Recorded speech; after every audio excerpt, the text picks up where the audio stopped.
Please यार, तू कसंही करून मला त्या विक्रमादित्याचा नंबर दे ना प्लीज. श्रावणी, त्याचा नंबर घेऊन तू काय करणार आहेस? तू क्या करेगी यार उसका नंबर लेके? तू नंबर देणार आहेस की नाही? विक्रमादित्यचा नंबर मिळणं इतकी सोपी गोष्ट नाहीये. डॅम इट, कमान यार, मला वाटलं तर हे काम तू नक्की करू शकशील. तू माझी बेस्ट फ्रेंड असून सुद्धा एवढंच काम करू शकत नाहीस? क्या करू यार, मजबुरी है. तू एक काम कर, नंबर तर दे. तो रागावणार नाही याची खात्री मी तुला देते. अँड यू नो व्हॉट, तो माझ्या दादूंना भेटायला माझ्या घरी आला होता आणि मी कोण आहे हे समजल्यानंतर तो बिलकुल नाराज होणार नाही तुझ्यावर. आता तरी नंबर दे.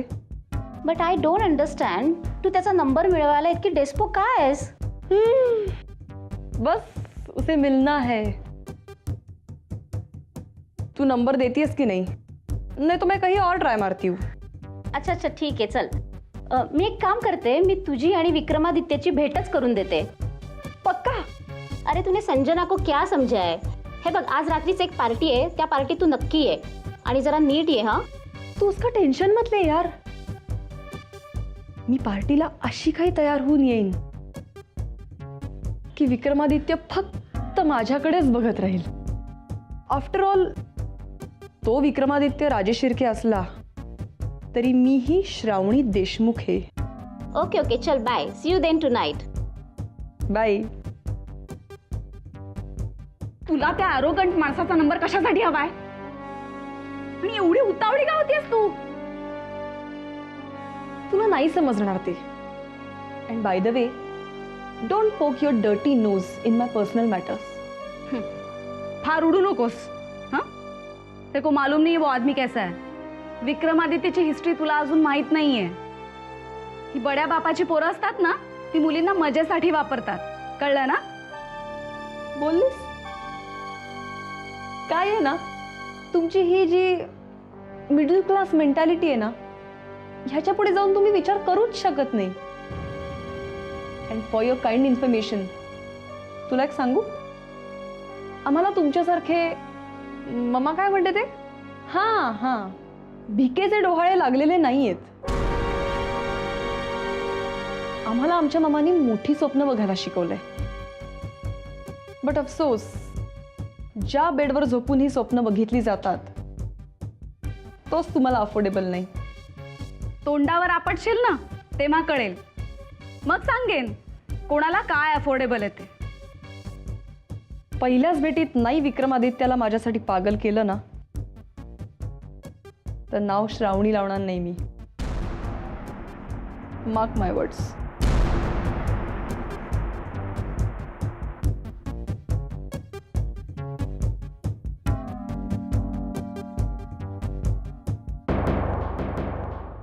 मुलांच्या फीजमध्ये वाढ करायची हे मला नाही पटत. सगळ्यांचीच काही परिस्थिती सारखी नसते.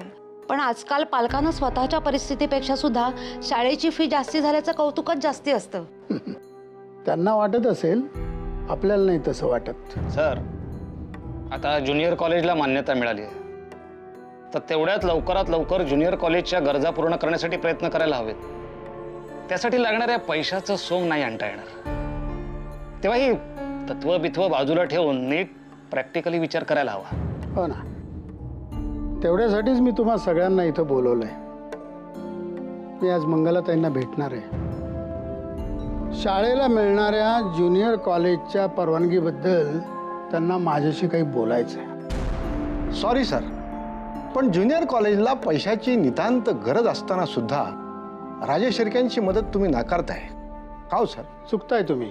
मी कोणाकडेही मदत मागायला जाणार नाही, पहिली गोष्ट. आणि दुसरी गोष्ट, मूल फक्त जन्माला घालून उपयोग नाही, त्याला वाढवावं लागतं, मोठं करावं लागतं, संस्कारित करावं लागतं, नाही का?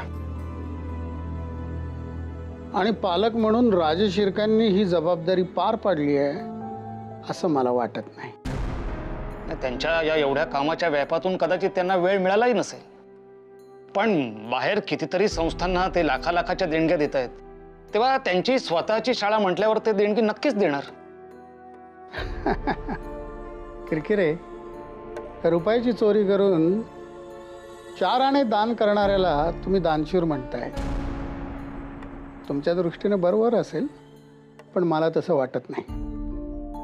आणि दुसरी गोष्ट, आपल्याला अशा पैशांची गरजच नाही, नाही का? येतो, उशीर होतोय.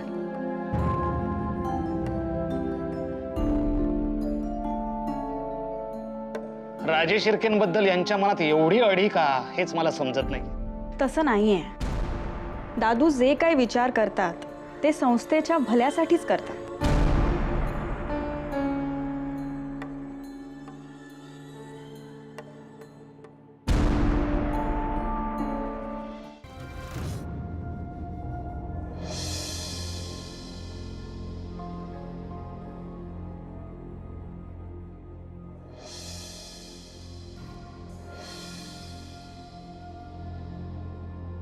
एक काम होतं. जी? हे इन्व्हिटेशन तुमच्या देशमुख सरांना द्या. पहिल्यांदा 4 भिंती पलीकडचं काम सांगतोय. राजेश शिर्केंच्या पत्नी म्हणून एवढं तरी तुम्हाला जमायलाच हवं.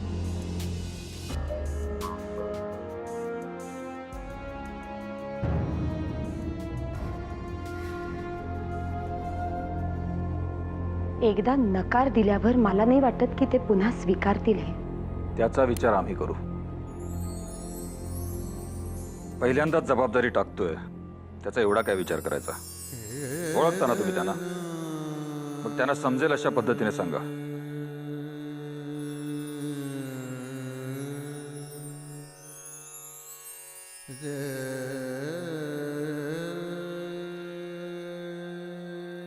मला नाही वाटत ते आवडेल त्यांना.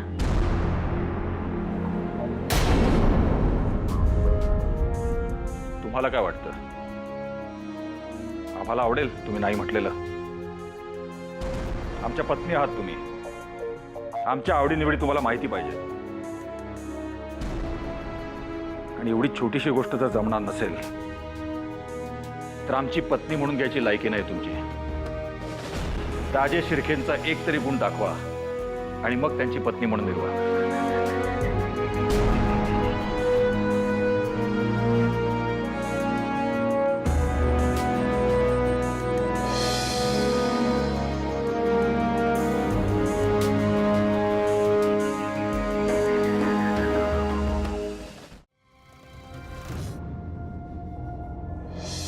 पहिल्यांदा 4 पलीकडचं काम सांगतोय. राजेश शिर्केंच्या म्हणून एवढं तरी जमायलाच हवं. आणि एवढी छोटीशी गोष्ट जर जमणार नसेल तर आमची पत्नी म्हणून घ्यायची लायकी नाही तुमची. राजेश शिर्केंचा एक तरी गुण दाखवा आणि मग त्यांची पत्नी म्हणून निर्वा.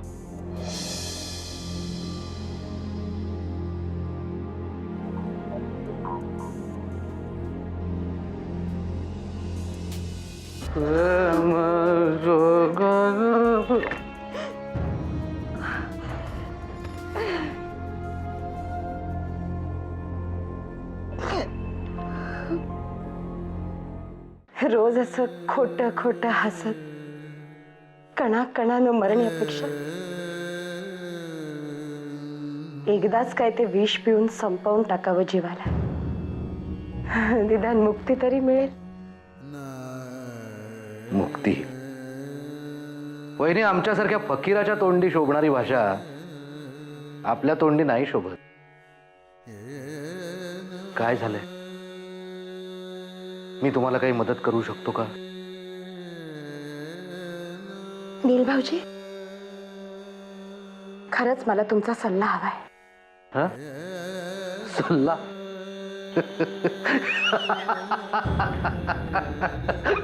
माझा सल्ला?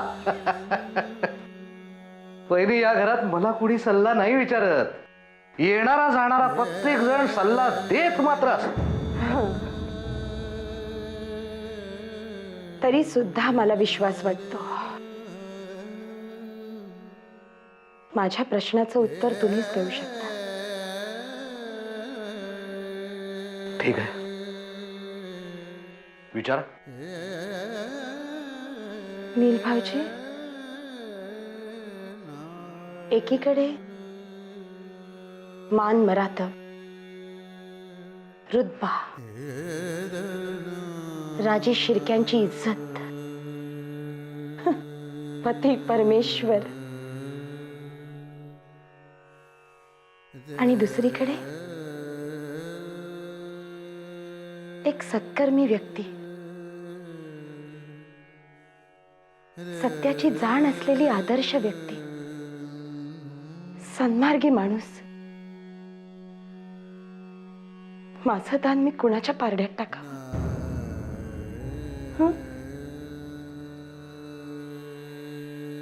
वहिनी, तुमच्या मनाची अवस्था मी समजू शकतो, पण या वेळेला तुम्हाला कोणाच्या सल्ल्याची नाही, स्वतःच्या अंतर्मनाची हाक ऐकण्याची गरज आहे. आणि ती तुम्ही जेव्हा ऐकाल तेव्हा तुम्ही जो निर्णय घ्याल ना,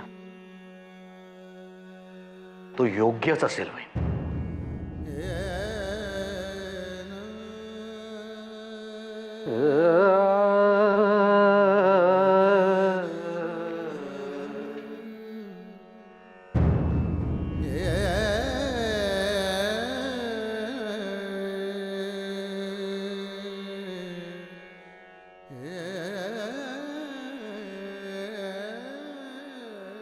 हॅलो हॅलो, विक्रमादित्य राजे. काम झालंय. होय. नाही, तुम्ही सांगितलेले सगळे बदल मी त्यांना सांगितले, त्यांनी सगळे बदल केलेत. हो, ते उद्या नवीन मॉडेल घेऊन येतात. आपण उद्या संध्याकाळी 5 वाजता सगळ्या आर्किटेक्ट टीमची मीटिंग बोलावली आहे. नाही, बिझनेस चेअरमन पण येत आहेत आपले.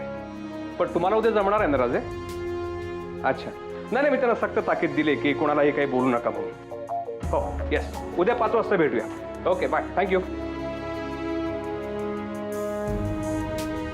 दिवे लागण्याची वेळ झाली, दिवा लावायला सांगितलं तुला. ही 4थी वेळ आहे तुला सांगायची. हो, पण 4ही वेळातला मी नाही म्हणालोय का? नाही म्हणाला नाहीस, हो पण म्हणाला नाहीस, आणि दिवा सुद्धा लावला नाहीस. दिव्या दिव्या दीपककार, कानावर पडले शब्द. अरे कानी कुंडले मोतीहार रे, ही कुठली वेगळीच काढलीस तू शुभंकर होती. माझ्या कानावर पडलेली ही शुभंकर होती आहे. चांगल्या गोष्टी तुझ्या कानावर कधी पडतच नाहीत का रे? हो हो हो, ठीक आहे. मोरोबा, काकूला खूप त्रास देतोस ना तू. बघ ना, दिवे लागण्याची वेळ झाली, दिवा लाव म्हटलं ते वेगळीच शुभंकर होती मला ऐकवतोय. मोरोबा, तू ग्रेट आहेस. गातोस सुद्धा, कविता सुद्धा करतोस, भविष्य सुद्धा सांगतोस, गणित सोडवतोस, आणखीन काय काय करतोस तू? काम सोडून सगळं करतो. बघितलंस बघितलंस? अरे, कलेची कदरच नाहीये या घरात कुणाला. मगासपासून फक्त काम काम आणि कामच करतोय, पण हिचं आपलं चालूच आहे. हे कर, ते कर, हे कर. आता दिवा काय साक्षी पण लावू शकते, हो की नाही साक्षी? हो की नाही? अजिबात नाही. तुला सांगितलं ना, तू कर. बरं, ठीक आहे ठीक आहे, कोणी लावू नका. काकू, दिवा मी लावते.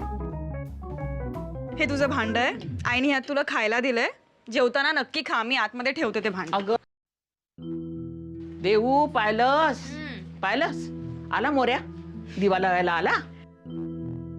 काकू काय आहे काकू? अगं, ही घरात लक्ष्मी यायची वेळ आहे, तेव्हा अशा वेळी देऊ सारख्या सुलक्षणी मुलीच्या हातून दीप प्रज्वलित करणे म्हणजे महाशुभ योगच समजावयास हवे. जमलं एकदाच. काम करायचं नसेल ना तर 1000 कारणं जोडशील तू.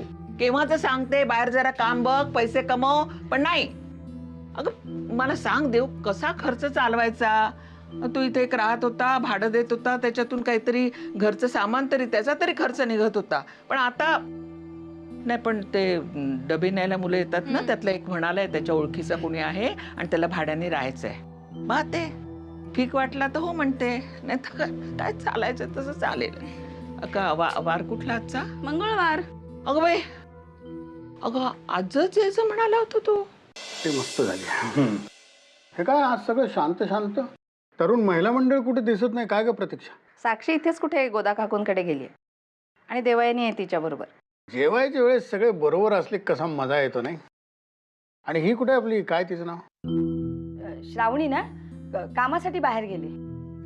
ए, उद्यापासून तिला जेवायच्या वेळेस हजर राहायला सांग. अहो पण श्रावणी कामासाठीच गेली आहे, कुठे गप्पा मारायला किंवा भटकायला गेली नाहीये. आणि तिला कितीही उशीर झाला ना तरी तिच्यावर माझा पूर्ण विश्वास आहे. अगं पण ती कामासाठी गेलेली नाही असं कोणी म्हणलंय का? म्हणायला कशाला पाहिजे? चला खूप झालं, पोट भरलं. जेवला नाही तर तुम्ही आज बरोबर. हाच प्रश्न अभिलाषेनं कसा विचारला असता माहितीये? काय ऍसिडिटी झाली आहे वाटतं.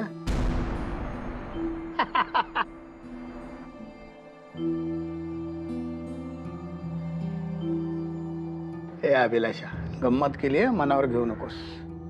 माझ्या गोळ्या कुठे आहेत? आहेत नेहमीच्याच जागी.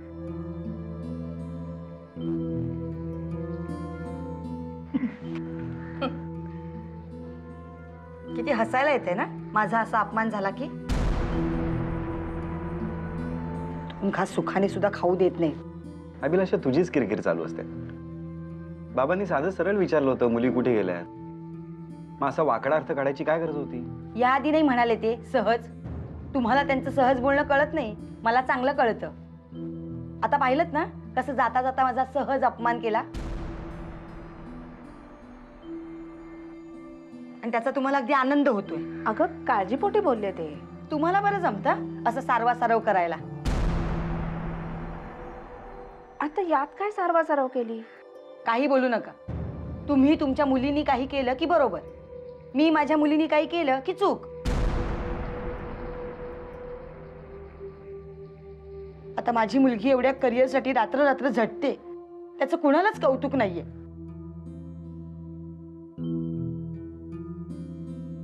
जाऊ दे, जेवायची इच्छाच नाही माझी. अगं